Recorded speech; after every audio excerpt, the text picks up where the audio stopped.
भाग पहला दफा 54। और मालूम होवे कि संत सदगुरु ने जो नर स्वरूप धारण किया है वह दिखलाने के वास्ते है, पर असली स्वरूप उनका मालिक के स्वरूप से मिला हुआ है। किस वास्ते? कि वह हर वक्त सच्चे मालिक यानी सत्य पुरुष के आनंद में मगन रहते हैं और सच्चे खोजी को जब तक कि अपने अंतर में निस्वरूप के दर्शन प्राप्त न होवे तब तक सद्गुरु के ही स्वरूप को मालिक का स्वरूप समझे और उनके चरणों में प्रीत और प्रतीत बढ़ाता जावे। और जब उसको अंतर में निज दर्शन प्राप्त हुआ फिर वह सच्चे मालिक यानी पूरे सद्गुरु के चरणों में मिल गया और सद्गुरु का स्वरूप हो गया और उसी का काम पूरा हुआ। इससे समझना चाहिए कि जिसका काम बना है या बनेगा अपने वक्त के सद्गुरु की प्रीत और सेवा और सत्संग से बना है, और पिछले संत और गुरु व अवतार और पैगंबर व देवता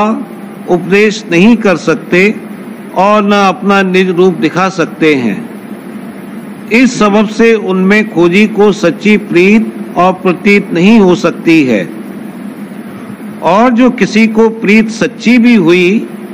तो वह जैसा है वैसा ही रहेगा। अलबत्ता थोड़ी सफाई अंतर की हो जावेगी, लेकिन रूह यानी सूरत का स्थान नहीं बदलेगा, यानी चढ़ाई सूरत की नहीं होगी। फिर ऐसी मेहनत और दिक्कत से जो कुछ प्राप्त हुआ तो सूरत तो बदस्तूर स्थान मलिन पर ठहरी रही, यह सफाई कायम नहीं रहेगी। किस वास्ते? कि इस स्थान पर माया का चक्कर चल रहा है। जब जोर करेगा तभी वह शख्स अपनी प्रीत और प्रतीत से गिर जावेगा और भोगों के स्वाद और रस में फंस जावेगा, और यह मुमकिन नहीं है कि किसी को निस्वरूप का ज्ञान हासिल होवे या उसके विकार बिल्कुल दूर हो जावे जब तक कि सद्गुरु पूरे की सेवा और सत्संग करके उनकी दया और मेहर हासिल नहीं करेगा। बिना वक्त के सद्गुरु के बहुत से संशय और शुबहे हैं कि उनकी इस मनुष्य को खबर भी नहीं पड़ती, और यह अपने मन में जानता है कि मेरे कोई संशय बाकी नहीं रहा। पर जब संतों के सत्संग में आवे तब मालूम पड़े कि किस कदर संशय और शुबहे बाकी हैं और सच्चा प्रेम और प्रतीत हासिल होना किस कदर मुश्किल है और धुर पद किस कदर दूर और दराज है। खुलासा यह कि सच्चा प्रेम और परमार्थ का प्राप्त होना बिना कृपा और मदद अपने वक्त के पूरे सद्गुरु के किसी तरह मुमकिन नहीं है। अवतार भी जो दुनिया में आए उनको भी गुरु धारण करना पड़ा, और सुखदेव जी से ज्ञानी जिनको माता के गर्भ में ज्ञान प्राप्त हुआ था वे उपदेश गुरु के कदम न बढ़ा सके, और खुद नारद जी को जिनको ताकत वैकुंठ तक आने जाने की हासिल थी तो भी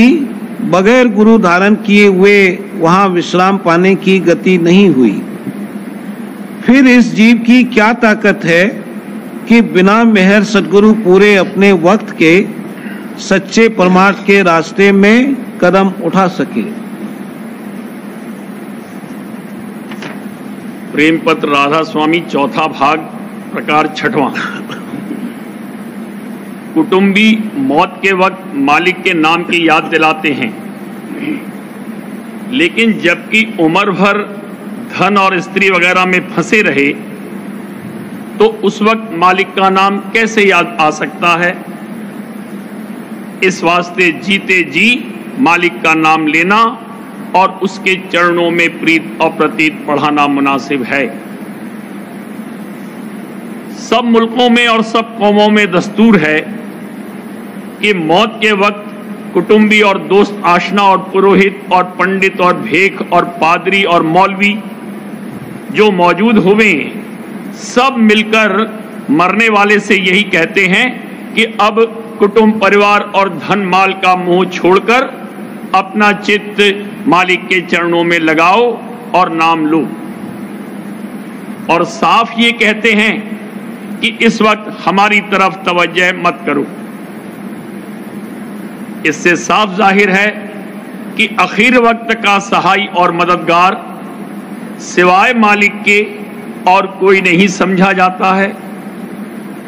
और दुनिया और दुनियादारों की तरफ आखिर वक्त पर तवज्जो लाने से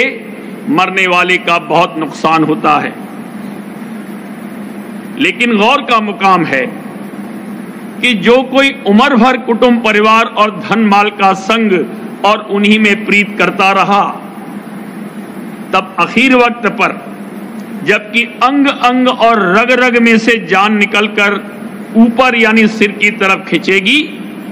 किस तरह सबका मोह यकायक छूटकर मालिक के चरणों में भाव और प्यार पैदा हो सकता है। जाहिर है कि मरने वाला मुआफिक कहने सब लोगों के जो किसी कदर होश रहा तो नाम लेता है, लेकिन दिल पर उसके दुनिया और देह और कुटुंब परिवार के छोड़ने का सख्त सदमा गुजरता है, जिसका हाल और कोई नहीं जान सकता। इस वास्ते संत फरमाते हैं कि हर एक शख्स को, चाहे औरत हो या मर्द,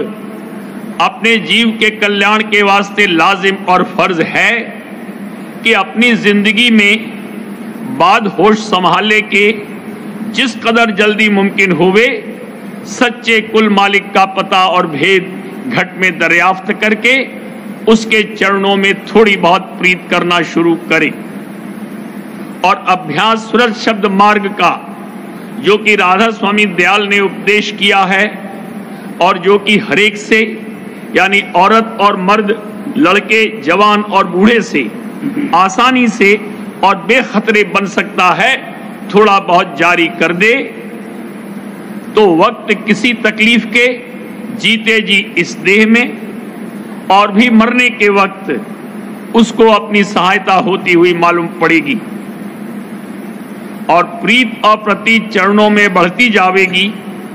और मौत का कष्ट और क्लेश नहीं व्यापेगा, क्योंकि ये अभ्यास रूह या सूरत के ऊपर की तरफ चढ़ाने का है, जैसे कि मरते वक्त खिंचाव होता है। सो जो कोई इस काम को जीते जी शुरू कर देगा, उसको आखिर वक्त पर जबकि कुदरती खिंचाव होगा, अपने अभ्यास में बहुत मदद मिलेगी और मालिक की दया का जलवा या प्रकाश अंतर में नजर पड़ेगा कि जिसके सबब से रूह या सूरत मगन होकर उमंग के साथ घट में चढ़ेगी और सहज में बेतकलीफ देह को छोड़ देगी। मालूम हुए कि कुल मालिक राधा स्वामी दयाल और उनके भेजे हुए संतों ने जो अभ्यास जारी फरमाया, उसका मतलब यही है कि जैसे सूरत रूह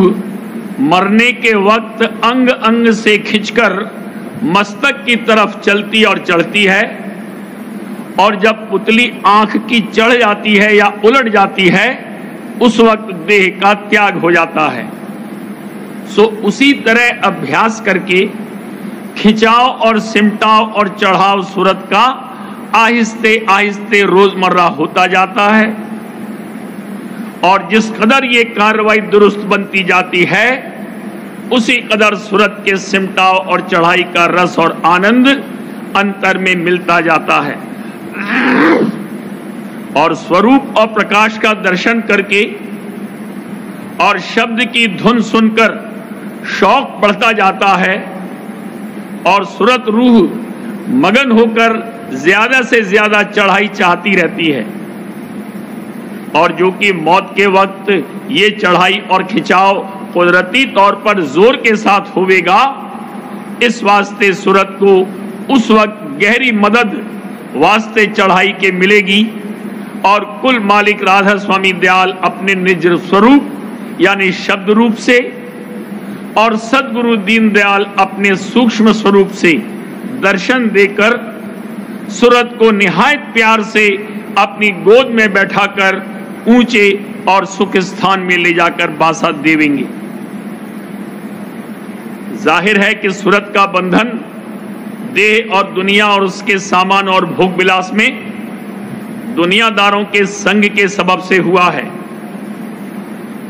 और जो यही संग उम्र भर रहा तो ये बंधन बहुत मजबूत हो जाएगा